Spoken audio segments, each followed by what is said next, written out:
right, so there was the shifting etude for bass, for the chamber music.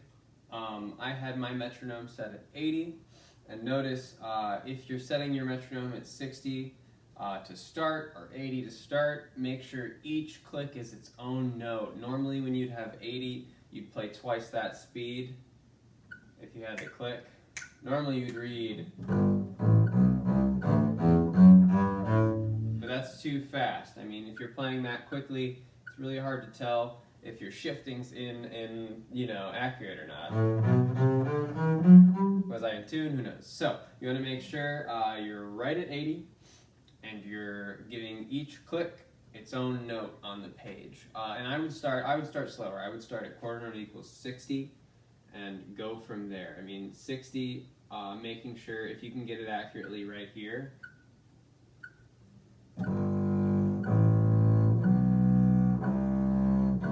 Then you're going to be able to do really, really well when you speed it up. So start slow and make sure you're doing it that way to start. Now let's talk about what you're seeing on this page. There's a lot of Roman numerals that represent positions. I'm going to quickly explain where all of those are, then I'll talk about how you're going to practice this. So you'll notice there's Roman numeral 1, 2, 3, 4, 5.5, and 6.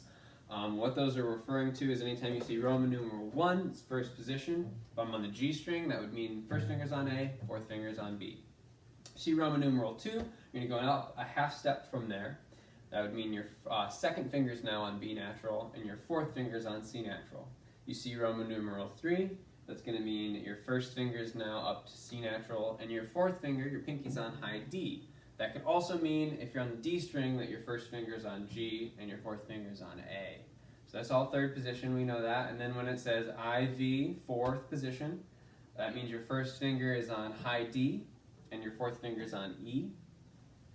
From there, the next one you're going to see is 5.5, which is interesting. What that means is you're going to now, right now my first finger's on high D, my pinky's on E. I'm going to go up a whole step so that now my first finger's on E. It's where my pinky was, and that's going to be 5.5. First finger on E, fourth finger's now on F sharp. And then the last thing you see is VI, which is 6. That's just going to be your harmonic using third finger.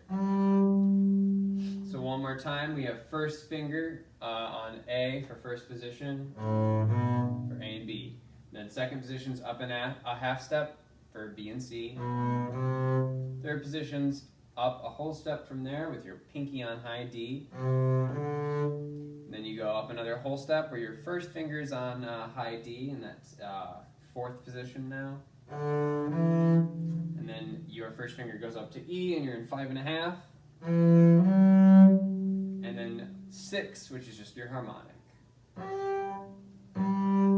There we go. Also sometimes, I think once they have you playing F sharp in 6th position, which means you're just going to keep your third finger on the harmonic and just use second finger for F sharp. So you do see that once in measure 9. So be careful about that. But those are those positions. That's what it's talking about when it's writing, III, 3, V.5. That's what all that's trying to say. So you can use those Roman numerals to help you lock down where your hands are supposed to be. So make sure you know those. And then after that, let's talk about how you're going to practice the shifting. And there's a lot of shifting in here. What you're going to want to do is you're going to want to take things really, really slowly, and you're going to want to isolate just the 2 notes of the shift, where you are before the shift and where you end up after the shift. We're going to talk about just this first shift in the first measure here, but you can apply what I'm doing in this measure to every single other area in the music where you shift. So if we look in the first measure, you see that everything's first position until you get to that last note. And the last note says 1, first finger, and it has Roman numeral 3, which we know means that we're up where your pinky is where high D would be. Or in this case, your pinky is where A would be, because we're on the D string. So we know the shift is going from first position up to third position, and that we're going from F sharp to G. So what I'm going to do is I'm going to get my tuner out in front of me, because I can only trust my ears so much, but I can trust my tuner 100%. So I'm going to start by just thinking about my starting pitch, F sharp. I know that's my pinky. Thinking about my target pitch, which is G with my first finger. And I'm just going to slowly go between those two, like really, really slowly. Gotta get that one in tune first. So I shifted too far. And you notice it sounds kind of funky because partway through the shift, I'm transitioning to the goal finger, which is first finger.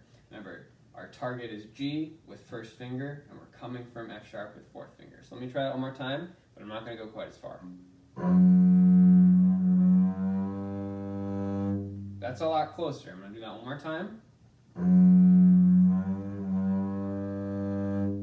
All right, so once you start getting accurate, you can start to speed it up. And then once you start getting it accurate a little faster, go the other way.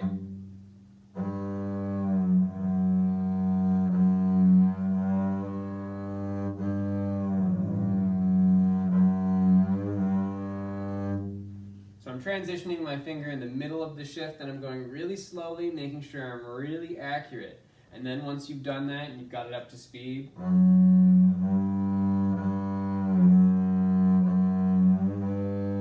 start to put it back in with the music.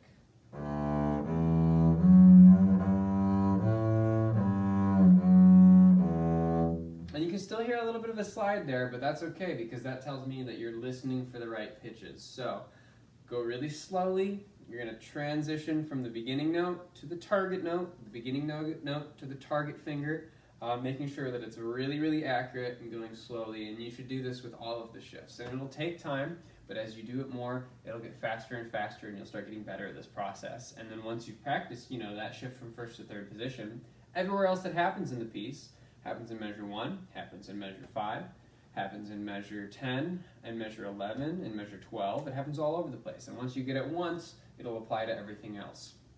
So the trickiest ones are going to be the highest ones, obviously, because we play those notes the least. So going from third position to 5.5 to 6, that's going to take a lot of work. Going from high D to E.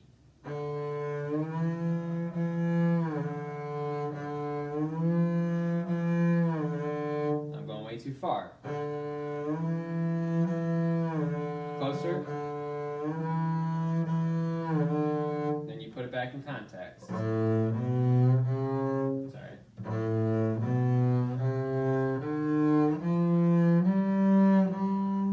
So I'm a little bit off. If you notice that's happening, if you're like, okay, I'm ready to put it back and it's off, go back, work slowly. I know sometimes it gets meticulous, but that's the kind of practice that's required to make sure that you sound really, really good. Because if you take it slow,